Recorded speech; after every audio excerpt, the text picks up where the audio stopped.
खुश वही रह सकता है जिसका चिंतन सही है। खुश वही रह सकता है जो दूसरों को खुश कर सकता है। खुश वही रह सकता है जो दूसरों की खुशी छीनता नहीं है। खुश वही रह सकता है जो सबको खुश करने की कोशिश करता है। और खुश वही रहता है, याद रखना, जो खुश रहना चाहता है वही खुश रहता है। खुश रहो।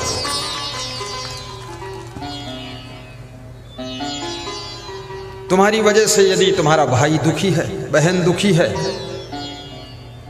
पिताजी दुखी है, मां दुखी है, पत्नी दुखी है, पति दुखी है, तुम खुश नहीं रह सकते। कितने भाइयों ने अपने भाइयों को इतनी पीड़ा दिया है। बड़े आलसी, बड़े निकम्मे, बड़े क्रोधी, बड़े दुष्ट, उल्टा पलटा काम करते हैं। भाई समझाता है, मानते नहीं। भाई को टेंशन दिया है। कितनी स्त्रियां अपने पतियों को भारी टेंशन देती है और रात को इंजेक्शन देती है और सुबह फिर रिएक्शन करती है और दिन भर इन्फेक्शन होता है। ये सब क्या नाटक कर रहे हैं। सोचती है मेरा पति लंबी आयु को प्राप्त हो। अरे लंबी आयु, ये तो अगले साल मर जाएगा, यही हालत रहेगा। पति को टेंशन मत दो। वो कौन सी आदत है जिसको तुम छोड़ नहीं सकते हो। तुम एक दिन जब मृत्यु का समय निकट आता है, इस शरीर को छोड़ देते हो, परिवार को छोड़ देते हो, पूरी दुनिया को छोड़ करके आत्मा विदाई ले लेती है। तो जीते जी ये बीड़ी, सिगरेट, गांजा, चरस, तंबाकू, मांस, मछली, अंडा, नशा, शराब, व्यभिचार, अनाचार, दुराचार, भ्रष्टाचार, सारी बुरी आदतों को तुम त्याग दोगे। तुम्हारी पत्नी भी खुश रहेगी, पति भी खुश रहेगा, माँ बाप भी खुश रहेंगे और गुरुदेव भी खुश हो जाएंगे तुमको देख करके। क्या नहीं छोड़ सकते हो तुम। साहिब बंदगी। जीवन में जितने दुख दिखते, बाबा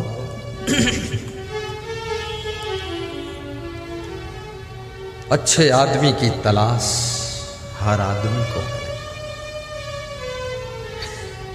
भगवान श्री राम रीछ भालू बानरों की सेना को लेकर लंका पर चढ़ाई करते। राम से किसी ने पूछा कि मनुष्यों की सेना लेकर तुम क्यों नहीं गए, तुम खुद मनुष्य रूप में थे।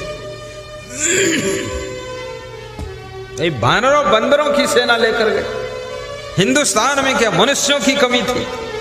तो राम ने कहा मनुष्यों की सेना लेकर इसलिए हम नहीं गए कि मनुष्य अगर हिंदुस्तान के हमारे साथ में जाते, लंका पर चढ़ाई करने, लंका में पहुंचते और लंका सोने की लंका देखते और रावण कहीं इनको गुप्त सूचना दे देता कि 1-1 किलो सोना दे दूंगा, तो ये सब नालायक उसी के पक्ष में चले जाते।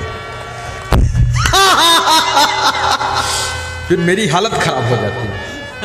इसलिए मैं बानरों को ले गया। ये बानर सोना चांदी समझते नहीं। देखो राम बुद्धिमान थे। ऐसे लोभी लोभी आदमी को लेकर तुम कोई सफलता करना चाहो तो लोभ के कारण तुमको डुबा देगा, कुछ नहीं काम आएगा वो। जीवन में जितने दुख दिखते, गा दूं और मंद मंद बजाइए। जीवन में जितने दुख दिखते। जीवन में दुख क्यों है, क्या कारण है इसका? What is reason? प्लेजर। दुख का कारण क्या है? एक ही कारण है, जीवन में जितने दुख दिखते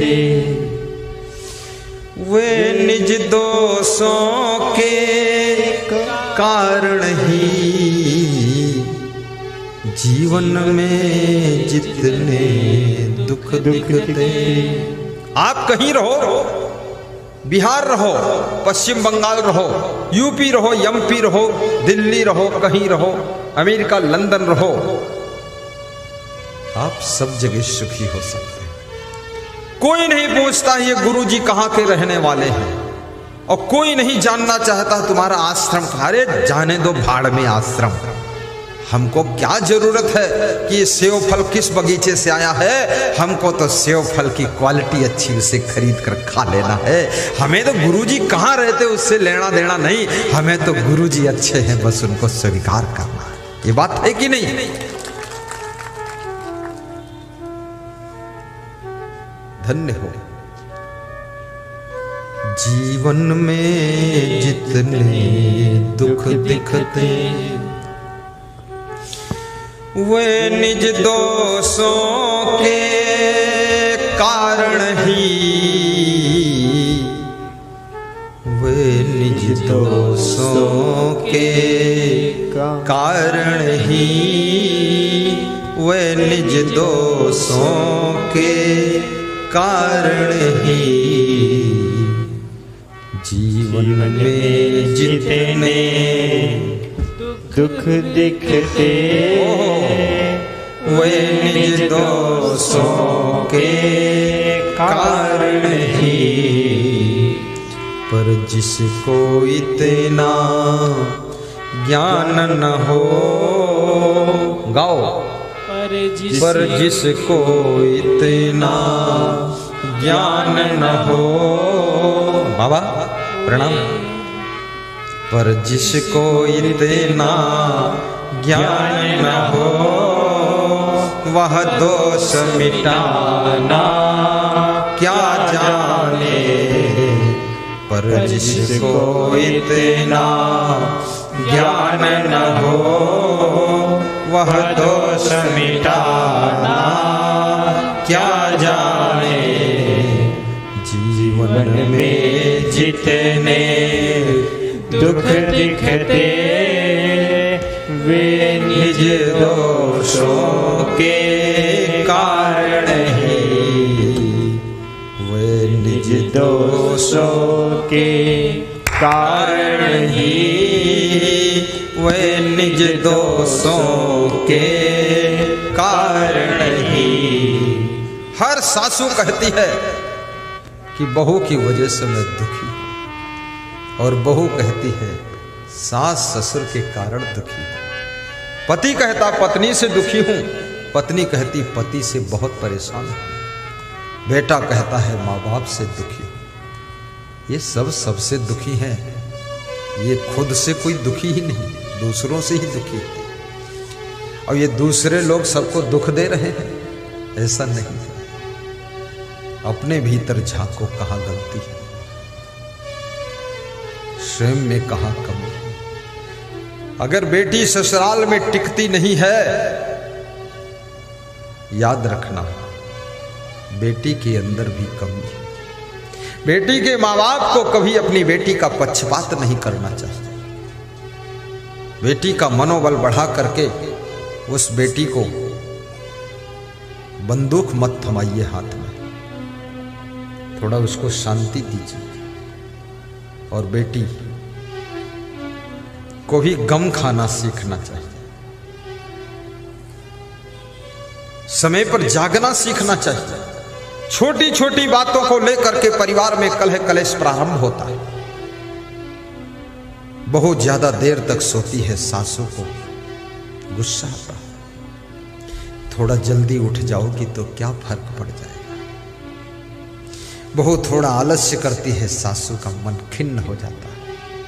आलस्य छोड़ दो, मन प्रसन्न हो जाएगा सासू जी का। सासू हर बात में नोक झोंक करती है, बहू का मन दुखी हो जाता है। सासू को भी चाहिए हर बात में नोक झोंक मत करो, चलने दो, चलवा दे ठीक है। हर बात में बोलो मत, थोड़ा उल्टा भी करेगी सीधा भी करेगी।